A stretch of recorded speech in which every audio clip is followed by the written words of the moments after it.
4장 10절에서 20절 말씀입니다. 빌립보서 4장 10절에서 20절. 내가 주 안에서 크게 기뻐하면 너희가 나를 생각하던 것이 이제 다시 싹이 나니니 너희가 또한 이를 위하여 생각은 하였으나 기회가 없었느니라.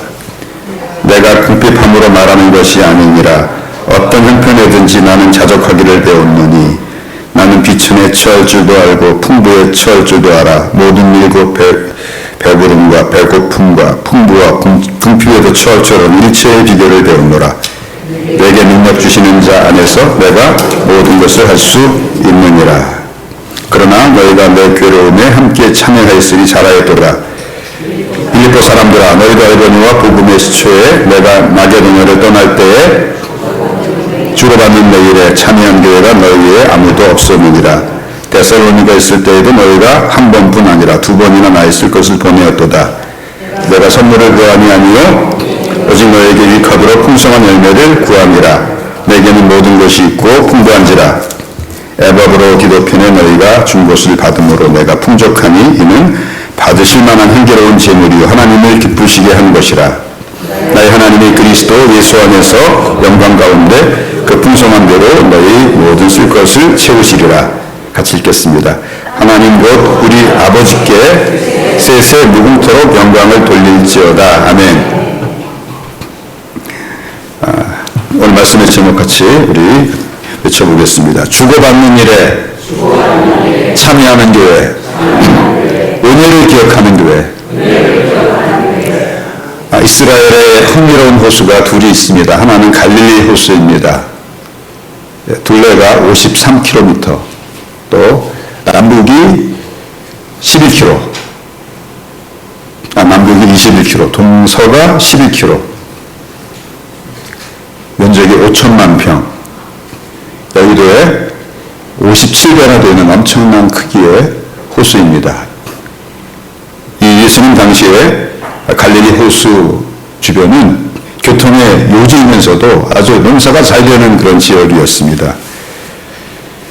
아름다운 경치와 기름진 옥토를 가지고 있어서 인구도 많았고 이곳에서 바나나, 또 목화, 오렌지, 올리브 등등 갖가지 농산물이 풍부하게 재배되었습니다. 그리고 특이하게도 이 갈릴리 호수는 지중해보다도 그 수면 높이가 210m가 낮아요. 그런데 또 깊이가 엄청나게 깊습니다. 그래서 여기에 베드로 물고기라고 불리는 우리가 잘 아는 베스라고 들어보셨죠? 그 베스 품종의 물고기를 비롯해서 수많은 물고기가 있어가지고 또 어업이 대성행했습니다. 우리가 잘 아는 예수님의 12제자 중에서 11명이 누구예요? 11명이 어부예요. 물론 나중에 사람 낚는 어부가 되지만요. 지금도 이 갈릴리 호수의 물은 전 이스라엘의 생명선이 되고 있습니다. 이 갈릴리 호수에서 자동차가 들어갈 수 있는 것보다 더 큰 파이프로 물을 뽑아내가지고 그 다음에 조금씩 작게 이 파이프라인을 줄여가면서 온 이스라엘의 국토로 이 물을 공급합니다. 심지어는 저 남쪽에 네게브 사막에까지 이 물을 공급해서 이스라엘 전역이 마치 이 갈릴리 호수가 심장이고 또 그 파이프라인은 우리 몸에 동맥 또 모세혈관처럼 온 이스라엘 살리는 생명의 호수가 되고 있습니다. 갈릴리 호수가 이렇게 생명의 호수가 될 수가 있었던 것은 많은 것을 받고 또 많은 것을 주기 때문에 그래요. 이 호수에는 이 헐몬산에서 눈이 내리면 그 눈이 녹아서 그 봄이 되면 물이 계속 흘러내려요. 그러면 그 물이 또 4개의 수원지에서 샘물로 솟아나가지고 또 북쪽에 홀레 호수라는 곳에 모여있다가 또 이 갈릴리 호수로 흘러 들어옵니다. 그래서 그 강을 북요단강이라고 그래요. 그리고 또 끊임없이 그 물을 또 어디로 흘려보내요. 요단강을 통해가지고 남쪽에 사해라고 하는 바다로 흘려보내요. 결국 어디서 온 거예요? 그 물이 하늘에서 온 거죠. 할렐루야. 눈으로부터 왔으니까 하늘에서 온 거 아니겠습니까?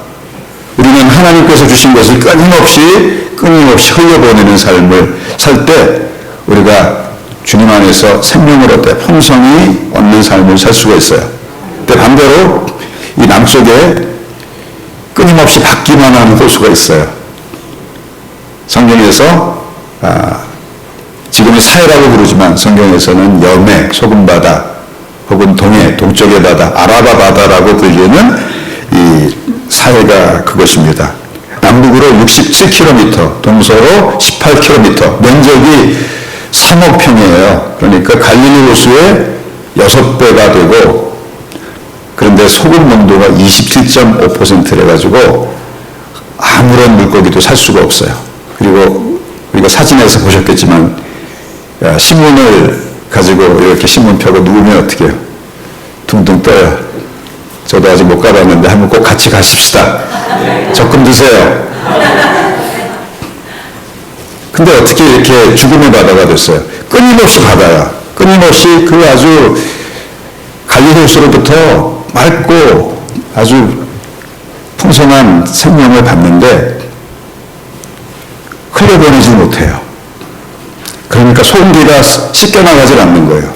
간척지 아세요? 이 아산만에 가면 그 삽교천 방조제가 있고 거기에 간척지가 있죠. 또 지금 생원금이라는 또 간척지가 있죠. 그 간척지가 한번 뚝을 막으면 그것이 농토가 되려면 얼마 걸리는지 아세요? 약 10년에서 20년이 걸려요. 10년에서 20년 동안 비가 내려서 비로 계속 씻겨나가야 돼요. 근데 주지 않고 가로막고 있으니까, 그리고 계속 물은 증발만 되니까 결국 사회는 죽음의 바다가 되고 말았습니다. 정말로 이 지중해와 사해는 우리가 어떻게 해야지만 생명을 누리되 풍성히 누릴 수 있는지를 우리가 잘 보여주는 하나의 예정이 되고 있습니다. 오늘 본문에서 사도 바울은 이 빌립보 교회 성도들이 에버브로디도라고 하는 그 빌립보 교회 담임 목사님 편에 자기에게 보내준 그 성금에 감사하면서 이렇게 칭찬하고 있습니다. 두 가지를 칭찬합니다. 첫 번째는 빌립보 교회 성도들이 복음을 받은 처음부터, 그 다음에 사도 바울이 마게도냐를 떠날 때 주고받는 일에 참여한 교회가 너희 외에 아무도 없었다. 그렇게 칭찬합니다. 여기 복음의 시초라는 말은 사도 바울이 빌립보 도시에서 처음 복음을 전하며 교회를 설립하던 때를 가리킵니다. 그러니까 그때 빌립보 교회 성도들이 믿음이 깊었겠어요? 이제 복음을 받은 지 불과 한두 달밖에 안 됐을 때예요. 아무리 길게 잡아도 사도 바울이 빌립보에서 머문 기간이 6개월을 넘을 수가 없습니다. 6개월 동안 하나님 말씀에 대해서 얼마나 많이 배웠겠어요. 그런데 그들은 풍성한 구원의 은혜를 누렸어요. 그리고 벌써 신앙이 성숙해지면 할 수 있는 구제와 하나님의 종들을 재정적으로 후원하는 일들을 처음부터 했어요. 할렐루야. 사도 바울은 이 마게도냐를 결국은 이제 나중에 떠나게 되죠.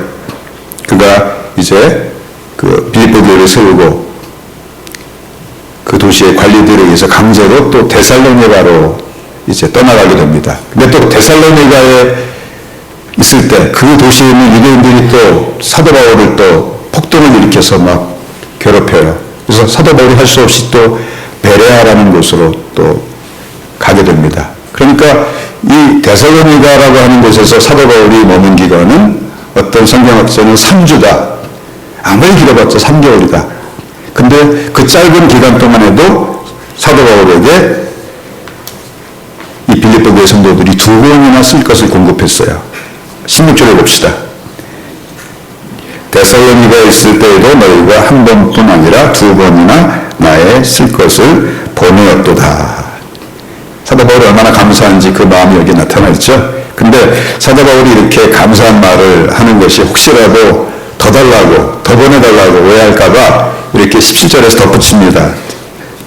내가 선물을 구함이 아니요 오직 너희에게 유익하도록 풍성한 열매를 구함이라. 아멘.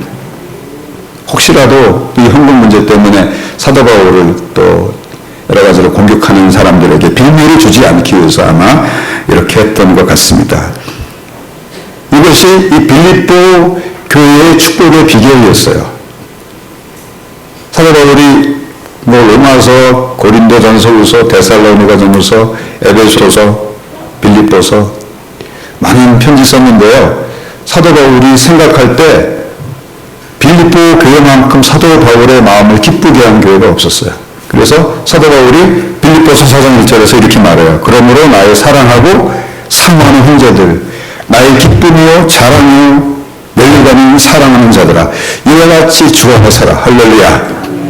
그러므로 이 주고받는 그 일의 비밀을 깨닫게 되는 그런 우리 모든 성도들 되시기를 바랍니다.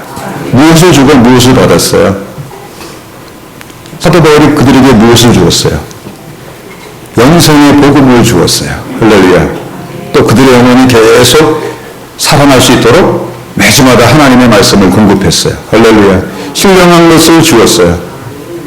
그런데 빌립보 교회 성도들은 그것이 얼마나 크고 엄청난 것인지를 알고 아직 믿음이 어린데도 불구하고 사도 바울의 모든 삶을 책임졌어요. 처음에는 루디아라고 하는 여인이 자기 집에 모셨죠. 그리고 사도 바울이 불가피하게 그 도시를 떠나서 데살로니가에 가서 복음을 전할 때도 2번이나 쓸 것을 공급했고, 근데 그 다음에 이제 연락이 끊겨져서 이제 중단이 되었다가 여기 지금 빌립보서 4장 10절에 보니까 내가 주 안에서 크게 기뻐하면 너희가 나를 생각하는 것이 이제 다시 싹이 나니니 너희가 또한 이를 위하여 생각은 하였으나 기회가 없었느니라. 사도 바울이 데살로니가로 갔다가 또 데살로니가에서 폭동을 유대인들이 일으켜서 베레아를 피했는데 또 베레아까지 또 쫓아왔어요. 유대인들이. 그래서 할 수 없이 배를 타고 이제 아테네 남쪽 지방으로 가면서부터 이제 연락이 끊겨진 것 같아요. 그런데도 계속 생각하고 있는 거예요. 할렐루야. 그 두 번째 칭찬한 게 뭐냐면, 과거에도 사도 바울이 빌립보 교회 성도들이 자신을 섬겨준 것을 생각할 때 너무나 마음이 기뻤지만은 지금 약 시간이 12년이 흘렀는데도 여전히 그들이 사도 바울을 잊지 않고 기억하고 추적해가지고 드디어 사도 바울이 로마의 감옥에 갇혀있다는 소식을 듣고 성금을 모아서 후원금을 보내온 거예요. 그것도 그냥 돈만 버는 게 아니고 자기 교회 담임 목사님을 보냈어요. 왜? 자기 교회 소식을 조목조목 알려드리려고. 그리고 또 그 자기 교회 담임 목사님이신 에바브로디도 목사님을 통해서 사도 바울의 소식을 다 듣고 와서 그들이 앞으로도 계속 사도 바울을 도우려고 하는 그런 마음들이 그에게 있었던 것입니다. 할렐루야. 사도 바울이 이 빌립보를 떠나고 나서 한 6개월 정도 이제 데살로니가 베레아에 있었다고 치고, 그 다음에 고린도에 가서 한 1년 8개월 정도 있었대. 2년이 흘렀죠. 또 에베소에 가서 3년, 또 5년이 흘렀어요. 또 3차 전도 여행을 떠납니다. 그래서 또 한 2년 정도가 흘렀을 거예요. 그리고 예루살렘에서 이제 잡혀가지고 빌립보에서 있는 감옥에서 2년 3년, 로마에서 또 2년 3년, 약 12년이 흘렀어요. 10년이면 모두 변해요. 강사함도 변하죠. 안 보이면 어떻게 돼요? 잊혀지죠. 그게 정상이고 당연해요. 근데 놀랍게도 다 사도 바울을 잊어버렸는데 빌립보 교회 성도들 계속 추적했어요. 근데 왜 이렇게 늦게 알았어요? 사도 바울은 선교사니까 끊임없이 여기저기로 옮겨다니니까 이게 소식이 끊길 수밖에 없는 거예요. 그리고 드디어 사도 바울 목사님이 로마의 감옥에 갇혀서 영어의 몸이 되어 있다라고 하는 소식을 듣자 자기 교회 담임 목사님을 통해서 자기 교회 소식도 전하고 또 헌금도 보내는 것입니다. 사도 바울의 마음이 어땠을까요? 세상 말에 이런 말 있죠. 은혜는 강물에 새기고 원하는 뼛속에 새긴다. 저도 이제 세상 60년 가까이 살았는데 살다 보니까 이 말이 정말 맞아요. 거의 대부분의 사람들이 은혜는 강물에 새기고요, 원하는 뼛속에 새겨요. 그런데 그렇지 않은 사람도 있어요. 정말 은혜 받은 사람들은 안 그래요. 그러니까 빌립보 교회 성도들은 은혜 은혜를 뼛속에 새겼어요. 그 12년이 지나도록 사도 바울을 통해서 그 받은 그 구원의 복음의 영광, 사도 바울 목사님 통해서 우리가 구원의 복음을 받았지. 그것을 생각할 때마다 너무너무 감사한 거예요. 할렐루야. 그리고 사도 바울이 그 헌금을 받았을 때 그 얼마나 감사했을까요? 제가 어제 이 말씀을 준비하다가 그 사도 바울의 그 마음이 느껴졌어요. 사도 바울이 막 눈물을 흘렸을 것 같아요. 저도 모르게 제 눈에서 눈물이 나더라고요. 이야, 이렇게 다 잊었고 다 돌아서고 다 배신하고 다 그러는데 이 빌립보 교회 성도들 나를 기억하고 있다니 아마 감격했을 거예요. 그래서 사도 바울이 편지 쓸 때 이 감격이 있는 거예요. 나의 사랑하고 사모하는 형제들, 나의 기쁨이요 멸류관인 사랑하는 자들아, 이와 같이 주 안에 서라. 사랑하는 성도 여러분, 우리 하나님께서 우리 성도님들 바라볼 때 여러분들을 향해서 예수님께서 이런 고백할 수 있기를 바랍니다. 그러므로 나의 사랑하고 사모하는 형제들, 나의 기쁨이요 멸류관인 사랑하는 자들아, 이같이 주 안에 서라. 할렐루야. 이 사도 바울의 이 빌립보 교회에 대한 책망은 책망이 아니죠. 칭찬 그리고 감사는 고린도 교회에 대한 그의 책망과 묘한 대조를 이룹니다. 고린도전서 4장 7절 봅시다. 누가 너를 남달리 구별하였느냐? 내게 있는 것 중에 받지 아니한 것이 무엇이냐? 내가 받았은즉 어찌 받지 아니한 것 같이 자랑하느냐? 사도 바울은 많은 교회를 세웠죠. 데살로니가 교회, 갈라디아 교회, 에베소 교회, 고린도 교회, 데살로니가 교회, 골로새 교회, 수많은 교회를 세웠는데 그 모든 교회 중에서 사도 바울의 마음 가운데 가장 많은 기쁨을 준 교회가 어디였어요? 저는 빌립보 교회라고 믿습니다. 그리고 가장 많은 근심을 안겨준 교회가 어디였어요? 고린도 교회. 어떻게 할 수 있어요? 장장 16장짜리 편지만 2통을 썼어요. 고린도전서가 15장인가? 16장인가 되죠? 고린도후서도 또 제가 기억하기로는 굉장히 긴 편지를 알고 있는데 거의 30장에 가까운 편지를 썼어요. 왜?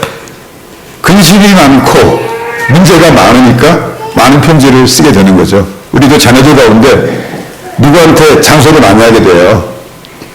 속썩이는 자녀한테 잔소리 많이 하게 되지. 말 잘 들으면 몇 마디만 하더라도 그냥 되는데 무슨 잔소리 많이 할 게 있겠어요. 근데 지금 여기 뭐라고 얘기하고 있어요? 누가 너를 남달리 구별하였느냐? 내가 있는 것 중에 받지 아니한 것이 무엇이냐? 내가 받았은즉 어찌하여 받지 아니한 것 같이 자랑하느냐? 지금 고린도 교회는 바울파, 아볼로파, 게바파, 그리스도파 네 파로 나뉘어져 가지고 아주 피 터지게 싸우고 있습니다. 왜 싸우고 있어요? 교만해요. 은사가 많아요. 내가 받은 은사가 더 크다. 아니야, 내가 받은 은사가 더 커. 이러면서 나는 사도 바울을 통해서 받은 그 말씀이 더 좋아. 아볼로 선생님은 얼마나 권변이 유창해. 이러면서 싸우고 있는 거예요. 근데 다 받은 거예요. 그런데 마치 받지 아니한 것처럼 마음이 교만하고 자랑하면서 이들이 이제 우쭐해져서 이렇게 서로 다투고 있는 것을 지적하고 있는 것입니다. 고린도전서 9장 7절에서 9절에 거쳐서는 사도 바울이 더 직설적으로 이제 그들을 이제 책망하고 있는 것을 봅니다. 여기 7절 봅시다. 누가 자기 비용으로 군 복무를 하겠느냐? 누가 포도를 심고 그 열매를 먹지 않겠느냐? 누가 양떼를 기르고 그 양떼의 젖을 먹지 않겠느냐? 여기서요. 내가 사람의 의대로 이것을 말하느냐? 율법도 이것을 말하지 아니하느냐? 모세 율법에 곡식을 밟아 떠는 소에게 망을 씌우지 말라 기록하였으니 하나님께서 어찌 소도를 위하여 염려하시느냐? 오로지 우리를 위하여 염려하시니 말씀하시니 아니냐? 과연 우리를 위하여 기록된 것이니 밭 가는 자는 소망을 가지고 갈며 곡식 떠는 자는 함께 얻을 소망을 가지고 떠는 것이라. 11절 이와 같이 주께서도 복음 전하는 자들이 복음으로 말미암아 살리라 명하셨느니라. 그러나 내가 이것을 하나도 쓰지 아니하였고 또 이 말을 쓰는 것은 아닙니다. 우리가 너에게 신령한 것을 뿌렸은즉 너희의 육적인 것을 거두기로 과하다 하겠느냐. 12절 다른 이들도 너에게 이런 권리를 가졌거든 하물며 우리일까 보냐. 그러나 우리가 이 권리를 쓰지 아니하고 범죄에 참는 것은 그리스도의 복음에 아무런 장애가 없게 하려 함이로다. 또 15절에 뭐라 그랬어요? 성전의 일을 하는 이들은 성전에서 나는 것들을 먹으며 제단에서 섬기는 이들은 제단과 함께 나누는 것을 알지 못하느냐. 이와 같이 주께서도 복음 전하는 자들이 복음으로 말미암아 살리라 명하셨느니라. 16절에 이렇게 말을 해요. 그러나 내가 이것을 하나도 쓰지 아니하였고 또 이 말을 쓰는 것은 내가 이같이 하여달라는 것이 아니라 내가 차라리 죽을지언정 누구든지 내 자랑하는 것을 헛된 대로 돌리지 못하게 하리라. 사도 바울이 좀 구차하죠.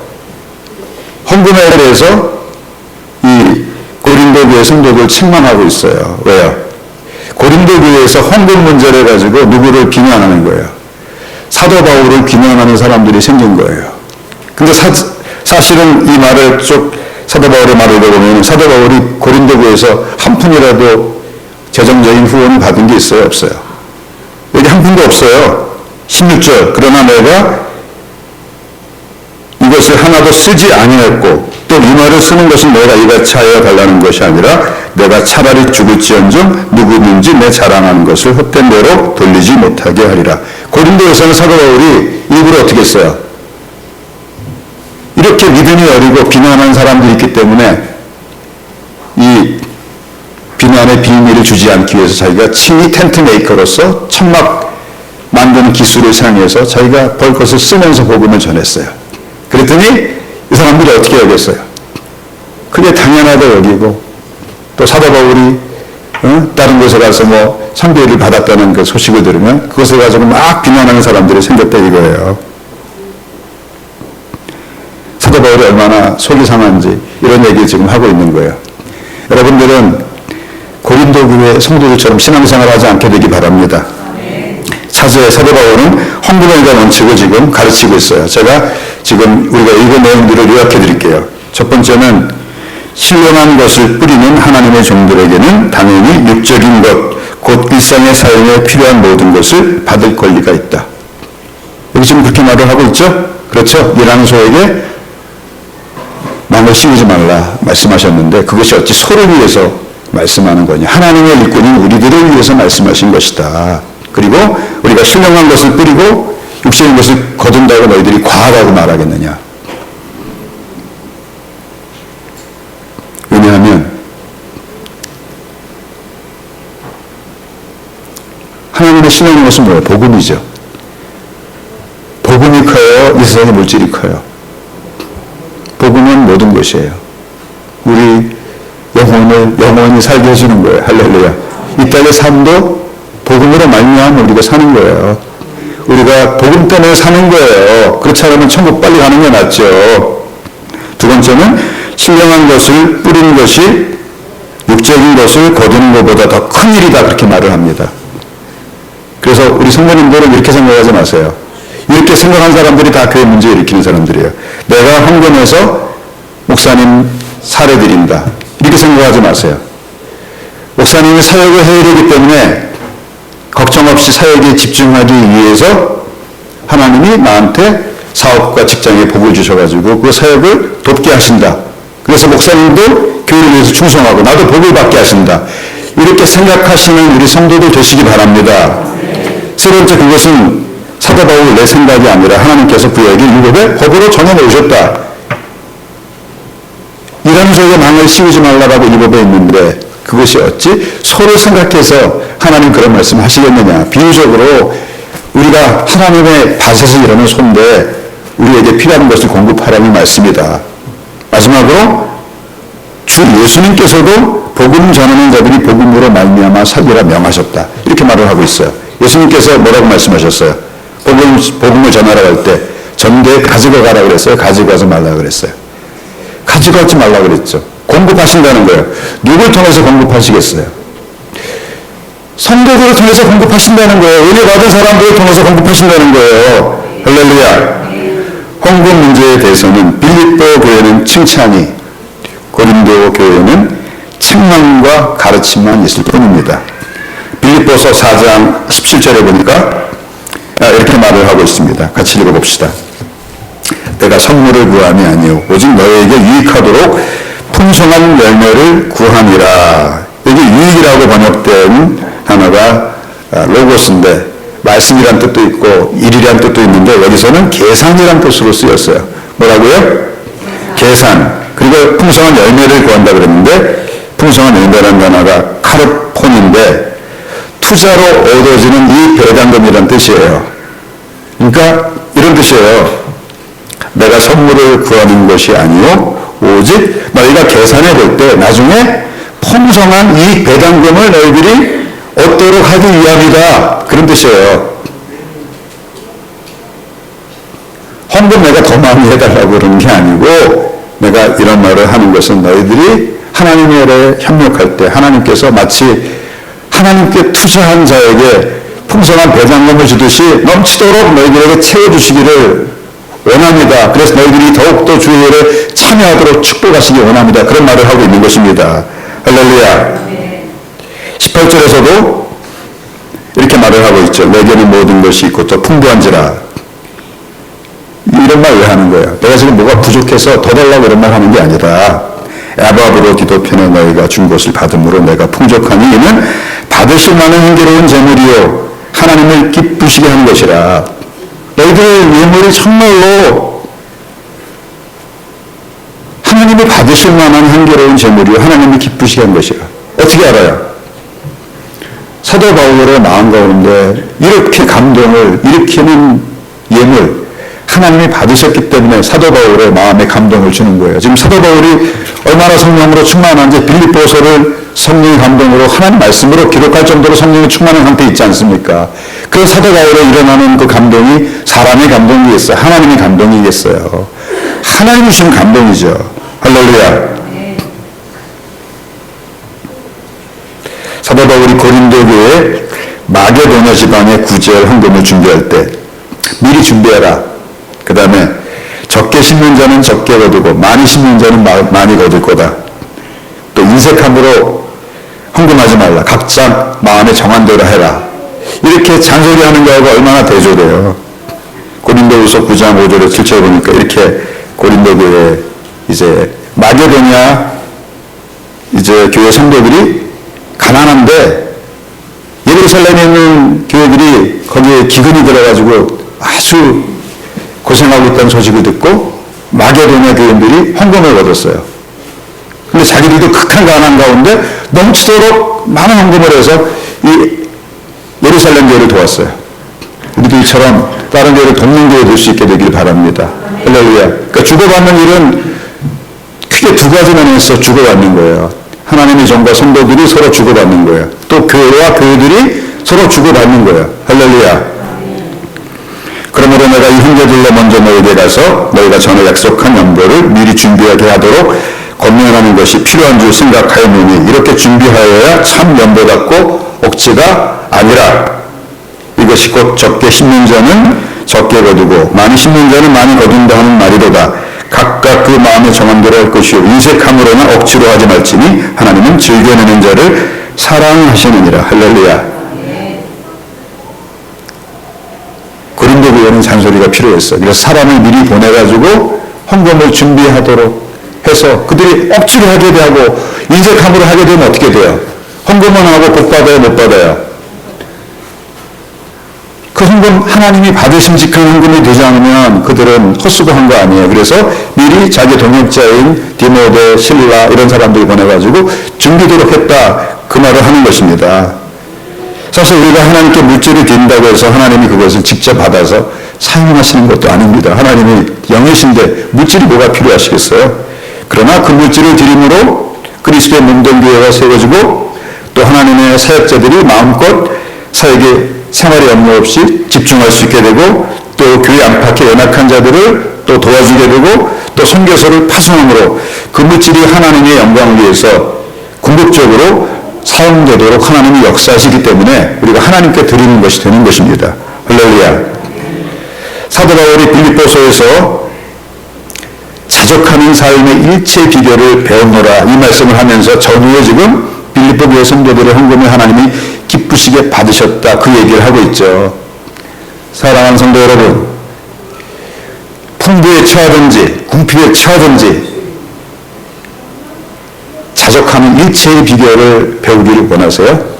그럼 여러분들이 물질에 있어서 정말 하나님 앞에서 이 빌립보 교회의 성도들처럼 착하고 감사하는 마음을 가지시고 하나님 앞에 드릴 수 있게 되기를 바랍니다.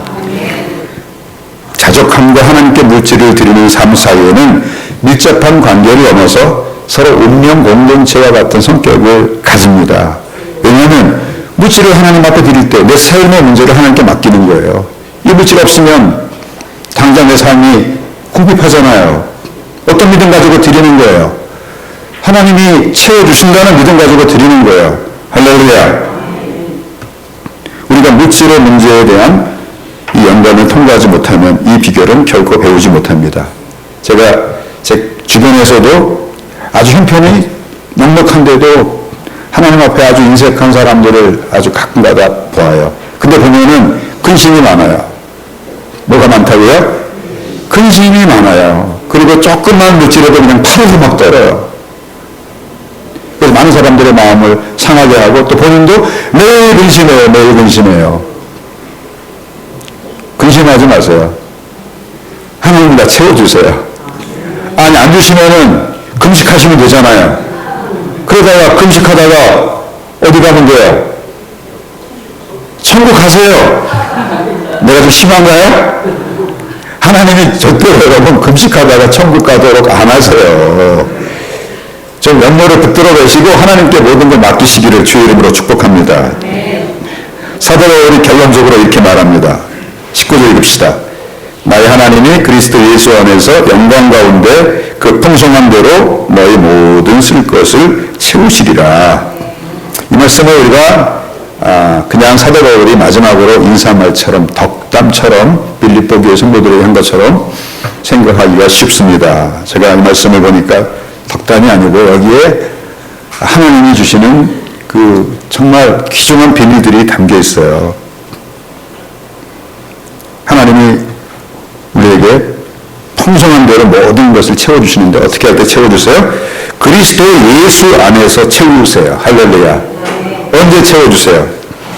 언제나 말씀에 순종함으로 또 좌로나 우로나 치우치지 않고 하나님의 말씀에 거하고 예수님 안에 있을 때 주님이 채워주세요. 할렐루야. 또 그리스도의 몸된 교회를 사랑하고 교회를 위해서 충성하고 헌신할 때 주님이 채워주세요. 아멘. 영광 가운데 채워주세요. 두 가지 뜻이 있어요. 첫 번째는 하나님이 영광을 받으실 만한 그 일에 채워주세요.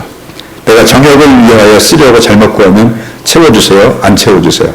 안 채워주세요. 두 번째는 영광스럽게 채워주세요. 받고 나서도 어떤 생각이 들어요? 황송해요. 황송해요. 제가 지난주에 말씀드렸죠. 사도 바울을 하나님이 어떻게 채우셨어요? 사도 바울에게 있어서는 자기 복음을 전하는 데 있어서 안전이 참 큰 문제였어요.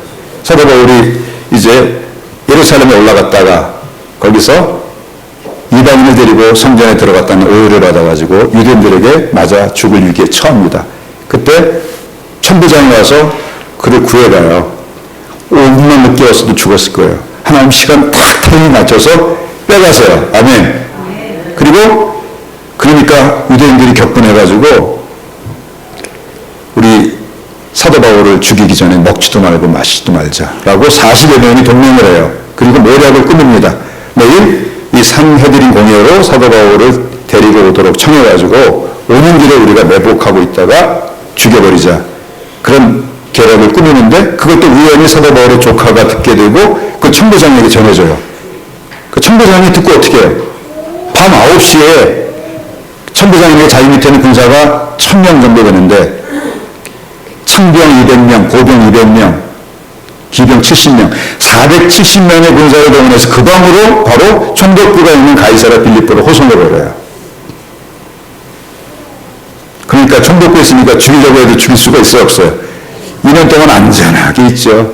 그리고 또 로마로 호송될 때도 아우구스투 부대라고 하는 이탈리아 본토인으로 구성된 황제 7대로 추정되는 부대가 그를 호송해서 가게 되지요. 할렐루야. 모든 안전을 지켜주세요. 또 필요한 거, 만약에 자기 돈으로 예루살렘에서 로마까지 가려고 그러면 그 당시로 말하면 세계 여행인데 우리 아들 녀석 지금 세계 여행 가서 지금 아직도 안 왔어요. 지가 번 돈 쓰는 거 뭐라고 할 수도 없는데 어차피 돈이 많을 거 아니에요. 근데 하나님이 자기 돈 한 푼도 안 들게 하셨어요. 할렐루야. 또 전도 유대인들에게 그렇게 복음 전하고 싶었는데 공식적으로 유대인들에게 복음 전할 기회를 하나님이 여러 번 주세요. 맞아 죽기 전에도 한번 구출을 낸 다음에 이 천부장이 모든 유대인들 앞에 복음 전할 수 있도록 기회 주세요. 또 산헤드린 공의 앞에 2번이나 복음 전할 수 있도록 해주세요. 또 로마 총독 앞에서 2번, 아그리파 왕 앞에서 1번, 또 나중에 네로 황제 앞에서도 복음 전할 기회를 얻게 됩니다. 할렐루야. 또 시기도 얼마나 기가 막힌지 몰라요. 사도 바울이 로마에 이제 배를 타고 도착해서 감옥에 갇힌 시기가 서기 61년이에요. 그리고 2년 동안 갇혀 있었어요. 그리고 2년 있다 풀려나는데 63년에 풀려나는데 1년 있다가 바로 네로 황제에 의해서 로마의 대황제, 대화제가 난 것에 대한 책임을 그리스도인들에게 뒤집어 씌움으로 수많은 그리스도인들이 죽는 핍박이 일어나요. 그러니까 사도 바울이 2년 동안 뭐 한 거예요? 로마 교회 성도들을 준비시킨 거예요. 어떻게 채우셨어요? 영광스럽게 채우셨어요. 돌아보니까 영광스러워요. 기가 막혀요. 할렐루야. 또 풍성하게 채우세요. 할렐루야. 얼마나 풍성하게 채우시는지 하나님께서 복음을 전하는 데 있어서 도와주시는데요. 사도 바울은 원하는 게 뭐예요? 많은 사람에게 복음 전하는 거예요. 유로글로 광풍을 만나가지고 14일 동안 배가 거의 파손 위기에 처하는데 사도 바울에게 하는 주신 말씀대로 다 살아나죠. 그 멜리데 섬에서 그들이 겨울을 보내게 되죠. 275명이 사도 바울을 통해 복음을 듣게 돼요. 또 겨울 동안 그들이 뭐 했겠어요? 사도 바울에게 와서 말씀을 배우는 거예요. 또 보블리오라고 하는 그 섬의 제일 높은 토모가 아버지가 아픈데 사도 바울이 기도해서 이제 병이 나오니까 예수님을 믿어요. 수많은 사람들이 예수 믿어요. 그래서 멜리데 섬이 복음화되고 나중에 이 보블리오라는 사람은 이 멜리데 섬의 초대 감독이 돼요. 얼마나 영광스럽습니까? 또 모든 쓸 것을 채우세요.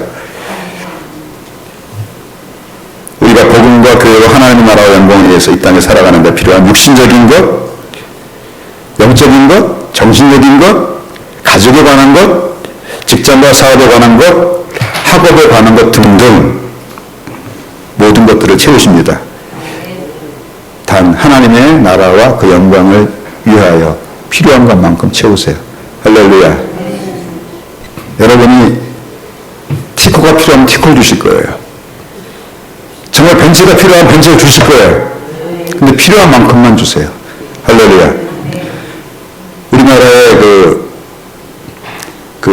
최건동 목사님도 아시죠? 복음전도자. 예수 천당 불신지어 외쳤던 최건동 목사님처럼 미국의 유명한 복음전도자가 아이언사이드 박사라는 분이에요. 이분이 이제 캘리포니아의 프레스노라고 하는 그 작은 소도시의 교회에서 설교 초청을 받고 2주 동안 말씀을 전하게 되었습니다. 근데 중도에 돈이 떨어졌어요. 근데 그 교회에서는 사도 바울 사정을 잘 모르는지 호텔비가 떨어져서 호텔에서 짐을 가지고 나왔는데도 그 사실을 모르고 있어요. 이제 그 군청 앞에 있는 잔디밭 큰 나무 밑에 앉아가지고 생각을 하다 보니까 이제 저 말씀이 생각이 났어요. 나의 하나님이 그리스도 예수 안에서 영광 가운데 그 풍성한 대로 너의 모든 쓸 것을 채우시리라. 이 말씀을 자기가 설교했는데 하나님 내가 설교했는데 이게 뭡니까? 여러분 같아도 그런 생각 나겠어요? 안 나겠어요? 생각납니다. 생각나요. 그렇지 않으면 여러분들은 비정상이에요. 그렇지만 그 가운데 또 자기가 왜 이런 일을 당할까 생각을 해보면서 그동안 자신이 너무나 마음이 높아지고 갈급하지 않고 여러 가지를 돌보면서 다시 한번 그동안 하나님이 보여주신 은혜를 생각하니까 너무너무 감사한 거예요. 그래서 또 회개와 감사 기도를 막 올려드렸어요. 근데 그때부터 일이 풀려지는 거예요. 친구들이 나타나가지고 식사를 다 초대하고 막 호텔비도 대주고 또 그 뒤에서는 돌아갈 여기까지 미리 다 마련을 해주고 그러면서 또 우체국에 또 아버지의 편지가 도착했다는 소식이 들려왔어요. 아무도 아버지가 전신환이라고 옛날에는 전보로 돈을 보냈죠. 어떻게 아들이 돈 떨어진 줄 알고 이렇게 보내신 것 같아요. 근데 그 편지 말미에 이렇게 적혀 있었어요. 하나님께서는 오늘 내게 빌립보서 4장 19절을 통해 말씀하셨단다. 거기에 하나님은 우리의 모든 필요를 채워주시겠노라고 말씀하셨지. 언젠가 하나님께서는 내게 굶주림이 필요하다고 생각하실지도 모를 일이지. 만약 그렇다면 하나님께서 나를 굶주리게 하실 것이다.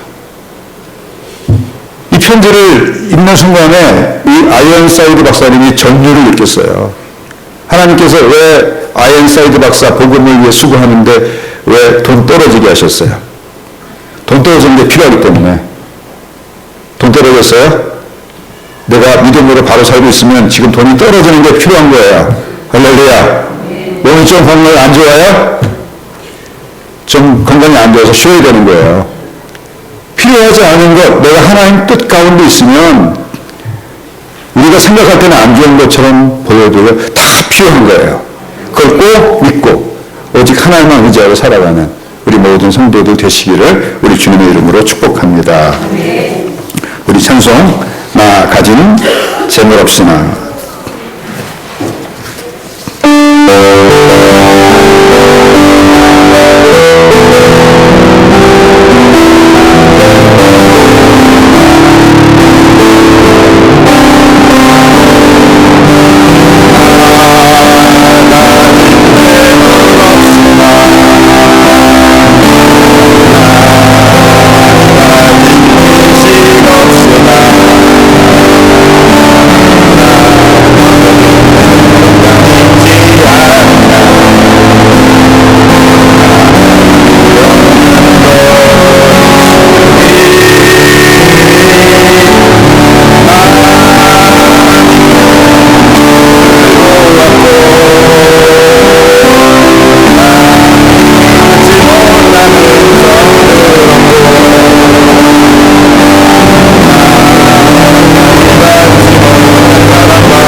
자신들이 생각을 받으니 그게 얼마나 크고 영광스러운 것인지 마음 가운데 이리 말할 수 없는 감사가 있었기 때문에 이 고백은 우리한테 있어야 돼요.